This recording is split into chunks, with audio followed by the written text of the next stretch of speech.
भगवान के साथ वहां पे उनके अतरंग सखा रहते थे। अतरंग सखा यानी बेस्ट फ्रेंड, सबसे अच्छा मित्र, जिससे आपकी कोई बात छिपी नहीं। भगवान के अतरंग सखा कौन थे? उद्धव। भगवान के सबसे प्यारे मित्र थे वो, बहुत प्यार करते थे भगवान उनसे, और प्यार के साथ साथ वो बिल्कुल भगवान जैसे थे। रूप रंग चाल ढाल ज्ञान हरकतें सारी भगवान जैसी थी उनकी। रूप रंग में तो ऐसा कहा जाता है कि भगवान ने उनको भेजा, एक कारण यह भी था कि उनको देखकर एक बार गोपियां यशोदा मैया सब ने सोचा था कृष्ण आ गया। वो इतने भगवान से मिलते जुलते थे। तो और ज्ञान, उन्होंने देवताओं के गुरु बृहस्पति जी से विद्या प्राप्त की थी। इतने ज्ञानी, कहा जाता है अगर आप बहुत ज्ञानियों में किसी का नाम लेते हैं तो उद्धव जी का नाम लिया जाता। इतने ज्ञानी थे। एक चीज की कमी थी उन्हें। कौन सी कमी? उद्धव जी के लिए दुनिया में सबसे ऊपर ज्ञान था। और ज्ञान से ऊपर और किसी चीज को नहीं समझते थे। लेकिन भगवान जानते थे ज्ञान से ऊपर भी कुछ है, और वो है प्रेम। उद्धव जी प्रेम को इतना महत्व नहीं देते थे, सिर्फ ज्ञान। तो भगवान कोशिशें कर रहे थे कि इसको प्रेम तत्व कैसे समझाऊं मैं, पर मौका नहीं मिल रहा था। एक दिन भगवान राजकाज के कार्य खत्म करके अपने कमरे में आते हैं। उनके कमरे में एक बड़ी सी खिड़की थी, और कई ऐसे घर होते हैं ना जिनकी खिड़कियों से पूरा शहर दिखता है। दिखता है यानी एक के घर नहीं दिख रहा, और आपको ऊपर से सब कुछ दिखता है, कई छत में से दिखता है। तो भगवान की जो खिड़की थी कमरे की, उससे यमुना नदी का तट दिखता था, वृंदावन वाला। आज भगवान को वृंदावन की बहुत याद आ रही है। यहाँ कई ऐसे होंगे जिनके बच्चे बाहर पढ़ते होंगे, तो हमें बच्चों की याद तो आती ही है, या बच्चों को आपकी याद तो आती है, रोजाना ही आती है। लेकिन कभी कभी ऐसा होता है बहुत याद आती है, यानी उस दिन वो दिख जाए, वो मिल जाए आज बस। कभी कभी ऐसा होता है। भगवान के लिए आज वही दिन था। भगवान को वृंदावन की इतनी याद आ रही है कि आज उनको ऐसा लग रहा है कोई मुझे दिख जाए। अरे कोई पानी भरने आ जाए, कोई गैया चराने आ रहा हो, कोई किसी भी कारण से आज यमुना नदी के तट पर कोई तो आ जाए। अब कई बार जब बहुत याद आती है तो आपको कभी कभी महसूस होने लगता है वो पास है। तो एक लीला हुई। भगवान यमुना नदी के तट पर एक टक देख रहे हैं। अब भगवान को आए तो कई वर्ष हो गए, तो कई नए ग्वाले आ गए हैं। तो वो गैया चराकर घर लौट रहे थे। तो भगवान कहते, अरे ये तो वही समय है जब मैं, श्री दामा, मुद मंगल, हम सब गैया चराकर घर लौटते थे। अरे ये निश्चय वही समय है।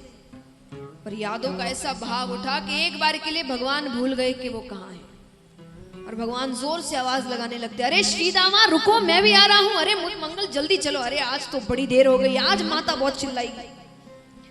और जब ध्यान भटकता है तो समझ आता है कहाँ बैठे हैं। भगवान जोर जोर से रोने लग जाते हैं। आवाजें आ रही है, हिचकियां बन गई है। वो आवाज सुनकर बगल के कमरे में उद्धव जी बैठे थे, वो दौड़ कर आते हैं, भगवान को देखते हैं, हृदय से लगा लेते हैं। उद्धव जी कहते, प्रभु आप रो रहे हैं? अरे आप तो ये रोना धोना दुख सुख से परे हैं, आप क्यों रो रहे हैं? भगवान कहते, मुझे वृंदावन की बहुत याद आ रही है, मुझे मेरी यशोदा मैया की बहुत याद आ रही है, मुझे नंद बाबा की बहुत याद आ रही है। भगवान कहते हैं, अरे उद्धव, अरे मैंने उन्हें, मैं जब तक वहां रहा ना, एक सुख नहीं दिया। यशोदा मैया जैसी मैया युगों युगों तक किसी को नहीं मिलेगी। मैं जब तक रहा उनके घर केवल उल्हाने आए, शिकायतें आई। अरे रोजाना कोई ना कोई दरवाजे पर खड़ा रहता, तुम्हारे बेटे ने ये कर दिया, तुम्हारे बेटे ने वो कर दिया। फिर भी उनका प्रेम घटने की बजाय और बढ़ता गया। एक बार मैं गैया चराकर घर थोड़ी देर से लौटा, मेरी माता मुझे हृदय से लगाकर रोने लगी। वो कहती है, कन्हैया तू देर मत किया, तू पास नहीं रहता ना, मेरा हृदय अपनी जगह छोड़ देता है, मुझे बहुत पीड़ा होती है, तू जल्दी आया कर। आज कितने दिन हो गए, मेरी माता कैसे रह रही होगी मेरे बिना। भगवान कहते हैं नंद बाबा जैसे बाबा किसी को नहीं मिलेंगे। अरे मेरे बाबा जानबूझ के जूतियां नहीं पहनते थे और घर से बाहर जाकर खड़े हो जाते थे। क्यों? क्योंकि उन्हें पता था अभी कृष्ण मेरी जूतियां सर पर लेकर आए और आकर कहेगा बाबा आपने जूतियां नहीं पहनी ना, जल्दी पहन लो, मैया चिल्लाएगी। और मैं अपने हाथों से अपने बाबा को जूतियां पहनाता था। उद्धव, मैं दावे से कहता हूं जब से मैं यहां आया हूं ना, मेरे बाबा ने जूतियां नहीं पहनी होगी। अरे उससे ज्यादा दुख तो मैंने उन भोली भाली गोपियों को दिया है। एक बार यशोदा मैया ने मुझसे कहा कि कन्हैया तू उनके यहाँ चोरी क्यों करता है, वो बहुत गरीब है, वो जो माखन दूध दही बेचती है उनसे जो पैसे आते हैं वो उससे ही भोजन करती है, तो उनकी मटकियां फोड़ता है, जिस दिन चुरा लेता है वो क्या खाएंगी। तो मैं कई दिनों तक चोरी करने नहीं गया। कुछ दिनों बाद वो सब की सब हमारे घर आ गई, आकर कहती है यशोदा कन्हैया सिर्फ तेरा ही बेटा है क्या, हमारा कुछ नहीं, चोरी करता है तो करने दो, मटकियां फोड़ता है तो फोड़ने दो, पर असल में गरीब तो हम उस दिन हो जाएंगे जिस दिन कन्हैया हमारे घर आना छोड़ देगा। अरे भोजन तो उस दिन नहीं करते जिस दिन वो घर चोरी करने नहीं आता। कभी मत कहना हम गरीब हैं, वो जब तक पास है हमसे ज्यादा अमीर कोई नहीं है।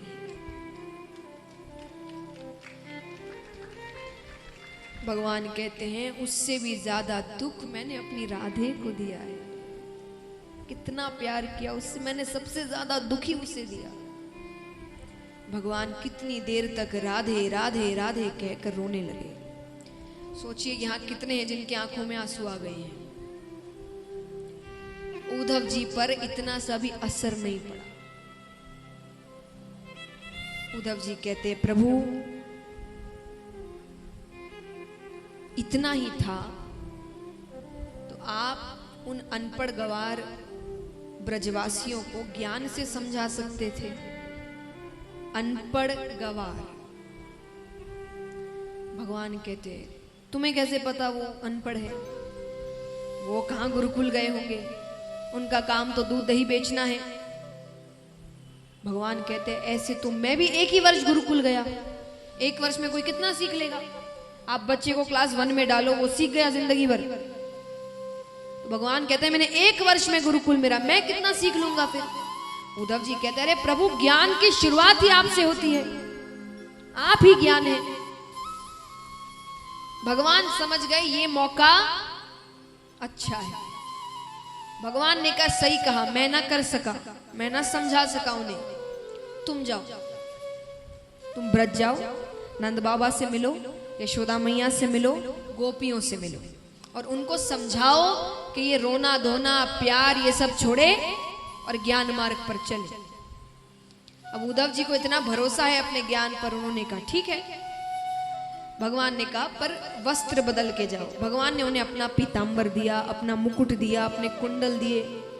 उद्धव जी ने कहा इन सब की क्या जरूरत, बोले इनके बिना बात करना तो दूर, कोई तुम्हें देखेगा भी नहीं। इस वजह से, इन चीजों की वजह से, मेरी सुगंध से उन्हें एक बार के लगेगा मैं आ गया, तो वो आंख उठाकर तुम्हें देखेंगे। ठीक है, जाते हैं, वृंदावन पहुंचते हैं। कुछ गोपियां जा रही थी, उससे कहा ये नंद बाबा का घर कौन सा है। गोपी ने कहा मथुरा से आए हो, तुम्हें कैसे पता। अरे मथुरा वासी पूछते हैं, वरना इस ब्रज में कृष्ण का घर किसी को ना पता हो, ऐसा हो सकता है क्या। गोपियों ने कहा ये जो जल जा रहा है ना नीचे बहता हुआ, इसके साथ साथ जाओ, ये जहां जाकर रुकेगा वो नंद बाबा का घर है।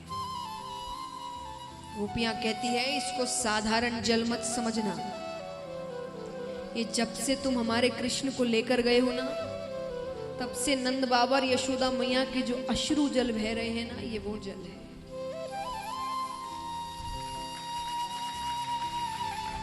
सब कुछ तो लेकर चले गए, क्या लेने आए हो? ठीक है, जाते हैं नंद बाबा के घर, पहुंचते हैं, आवाज लगाते हैं, नंद बाबा, ओ नंदराय जी। एक साधारण व्यक्ति की आवाज आती है, कौन?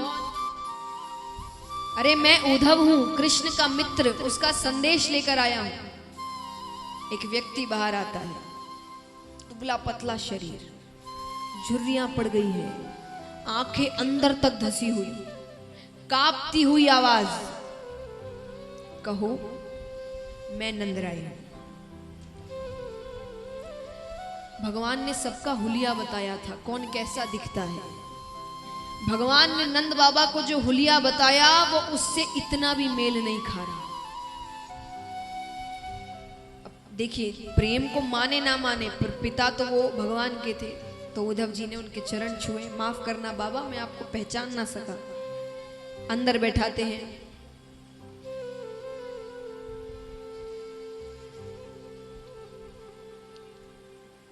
अंदर बैठाते हैं। नंद बाबा ने कहा, बैठो, मैं कुछ भोजन लेकर आता हूं। लेकर आता हूं, घर पर नहीं है।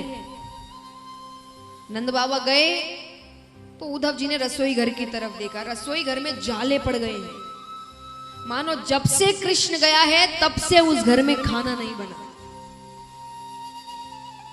भोजन कराते हैं, फिर बाबा ने कहा आराम करो। उद्धव जी कहते, अरे बात नहीं करोगे क्या?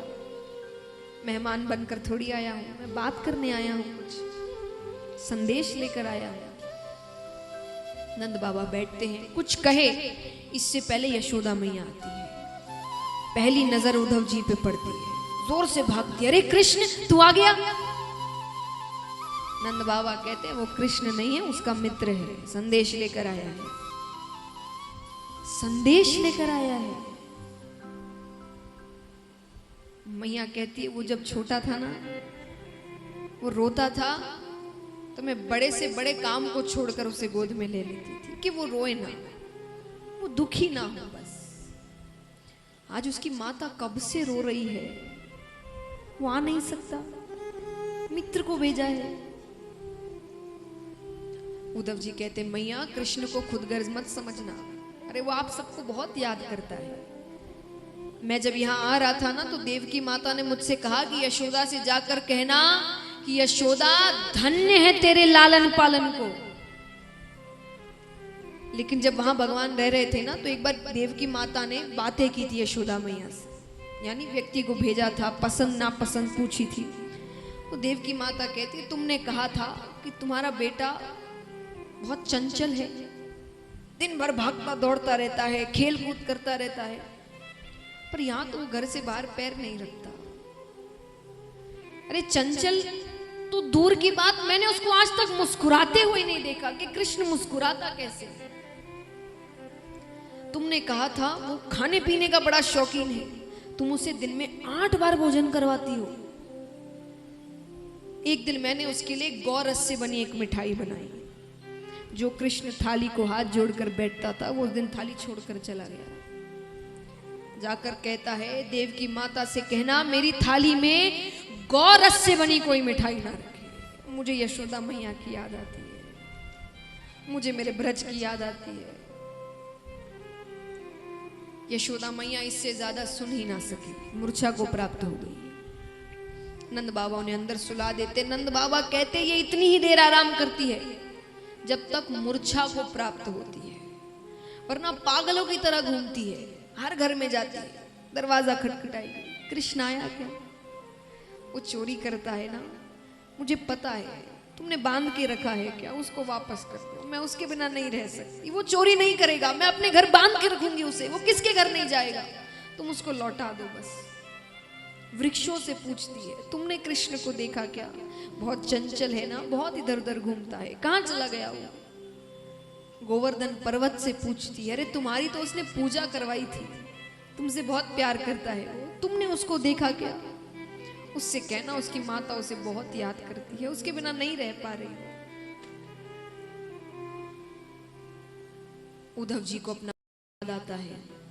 उन्होंने कहा, बाबा आप बहुत सौभाग्यशाली हैं कि आपके घर कृष्ण आया।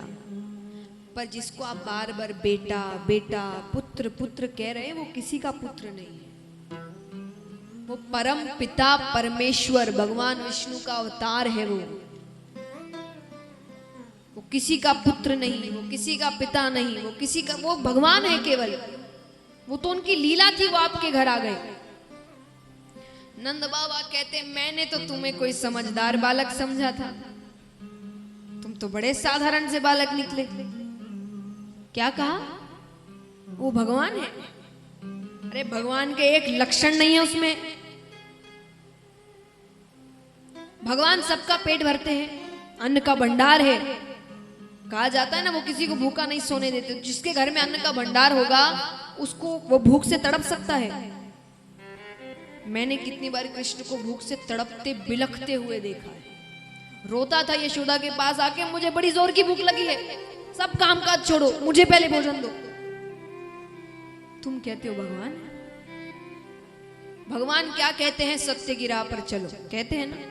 धर्म के लक्षण बताए गए। कौन, ये बातें किसने कही है? किसकी लीलाएं हैं? भगवान की है। तो भगवान ने क्या सिखाया? सत्य की राह पर चलो। मेरा बेटा बात बात पर झूठ बोलता है, चोरी करता है, तुम कहते हो भगवान है। चलो मैंने मान लिया वो भगवान है, पर भगवान से कभी गलती तो नहीं हो सकती। हो सकती है? भगवान कुछ गलत कर सकते हैं? तो मुझसे गलती हुई ना, मैंने उसे बेटा कहा। उसने कितनी बार मुझे बाबा कहा है, यशोदा को मैया कहा है। गोपियां कहती नंद बाबा गोरे, बलदाऊ भैया गोरे, यशोदा मैया गोरी, तू कहां से आ गया काला, तू इनका बेटा नहीं है। तो क्रोधित हो जाता, आकर कहता मैया कह दे जा मरी से कि मैं तेरो छोरो हूं। तुम कहते हो वो भगवान है। और चलो मैंने मान लिया वो भगवान है, पर तुम्हें क्या लगता है तुम्हारा ये कहना कि वो भगवान है मेरी विरह वेदना कम कर देगा? बोले हाँ, आप ही रोना धोना छोड़कर भगवान की राह पर चल। नंद बाबा कहते हैं तुम ज्ञानी जन एक ही बात समझाते हो ना, कि कोई गलत राह मत चुनो, दुख आए संकट आए हार जाओ, हर कोई साथ छोड़ दिया तो एक तो साथ रहता है। कौन रहता है? क्या कहते हैं? इनका नाम क्या है? अगर कुछ भी गलत हो जाए किसके भरोसे जियोगे? सब साथ छोड़ दे किसके भरोसे रहोगे? नंद बाबा ने कहा मैं आज तक इस बात से दुखी था कि मेरे बेटे ने मुझे छोड़ दिया। कोई बात, बहुतों के बेटे ऐसे होते हैं जो माता पिता को छोड़ देते हैं, पर भगवान तो है, भगवान के सहारे जीता हूं, यही सोचकर मैं जी रहा था आज तक। पर तुमने मुझे क्या बताया? तुमने कहा कि वो बेटा नहीं वो भगवान है, यानी भगवान मेरा घर छोड़कर चले गए। जिसके सहारे मैं जी रहा था वही मुझे छोड़कर चला गया। अब किसके लिए जीऊं? क्यों रहूं मैं अब? तुमने तो मुझसे जीने की उम्मीद ही छीन ली। अरे अब तक तो इतना दुख नहीं था ये सोच करके बेटा छोड़ गया, अब तो इतना दुख है कि भगवान छोड़कर चले गए। कितने पाप किए होंगे मैंने पता नहीं कि भगवान मेरा घर छोड़कर चले गए। उद्धव जी को एक शब्द नहीं सूझ रहा। क्या सूझे?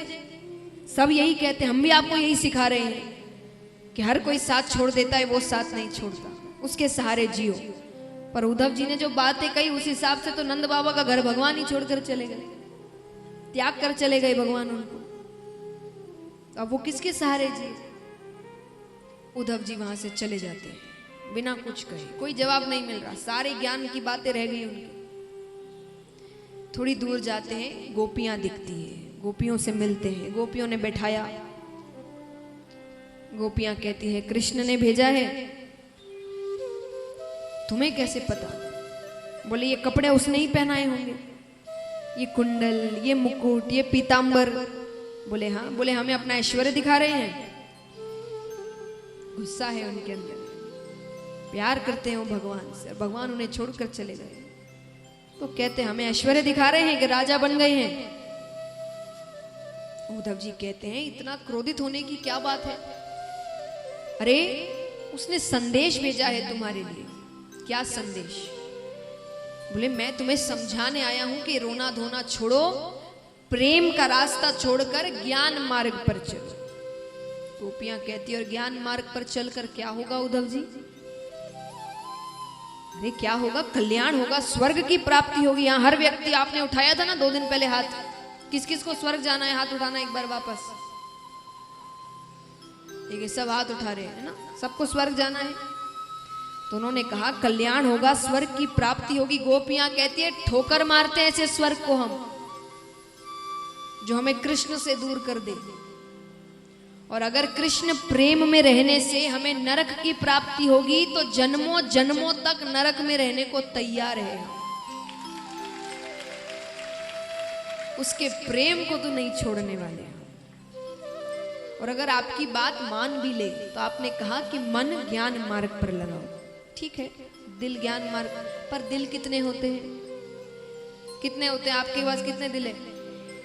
बोले वो तो कब का कृष्ण को दे दिया, अब वो लाओ तब जाकर उसको ज्ञान मार्ग पर लगाए। वो हमारे पास है ही नहीं, हमने तो दे दिया कृष्ण को।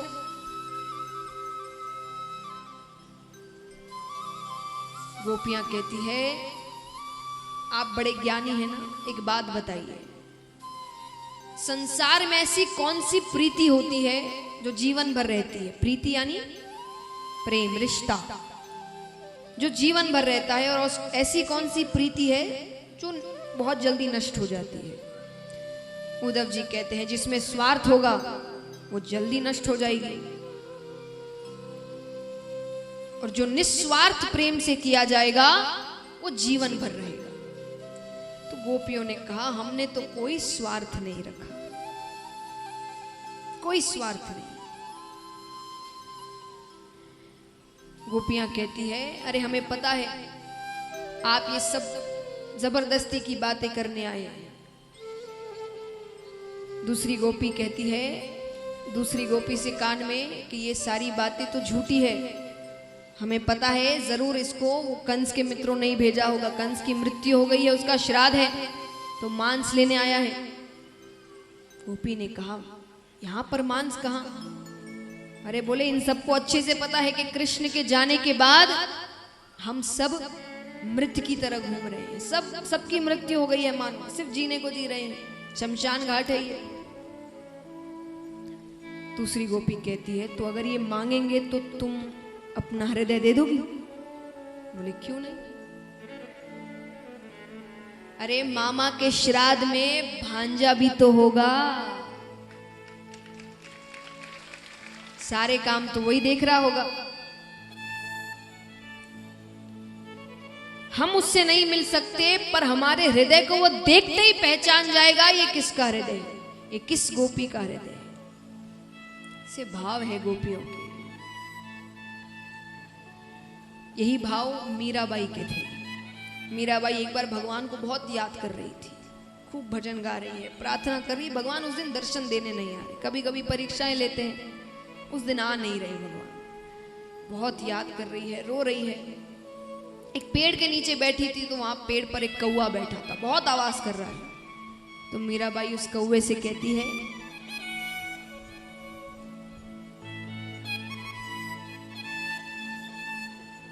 कि काढ़े कलेजो मैं धरूं रे, कि काढ़े कलेजो मैं धरूं रे, कागा तू ले जा। कि तुझे बहुत भूख लगी है इसलिए आवाजें कर रहा है ना, मैं अपना कलेजा निकाल के देती हूँ, लेकिन इसे यहां मत खाना। कहां पे खाना? कि काढ़े कलेजो मैं धरूं रे, कागा तू ले जा, और जाते सामारो पिया बसे, वो देखे तू खा। कि जादे सामारो पिया बसे, वो देखे तू खा। इसे यहाँ नहीं खाना, उसके सामने खाना, वो जब वो देख रहा हो तो कुरेद कुरेद कर खाना, उसे पता चले पीड़ा क्या होती है। उद्धव जी कहते हैं कहाँ अभी क्रोधित हो रही थी कि ऐश्वर्य दिखाने को भेजा है, राजा बन गए हैं और उसके लिए इतना बड़ा त्याग करने को तैयार हूं, उसकी ही बातें कर रही हूं, उससे ही प्रेम करती हूं। गोपियों ने कहा यही तो प्रेम है, कार्य को छोड़ो जा सके पर कार्य की कथा ना छोड़ी जाए। यानी वो साथ नहीं है पर उसकी बातें करना नहीं बंद कर सकते हम, वही तो अब जीने का आधार है हमारा। और गोपियां कहती हमें पता है आपको हमारी बातें समझ नहीं आ रही, आपको लग रहा है पागल है सब, सबको लगता है, सब यही कहते हैं कि सब पागल है, पर हमें किसी को समझाना भी नहीं, क्योंकि हमारी बातें या तो हम समझते हैं या तो कृष्ण समझते हैं।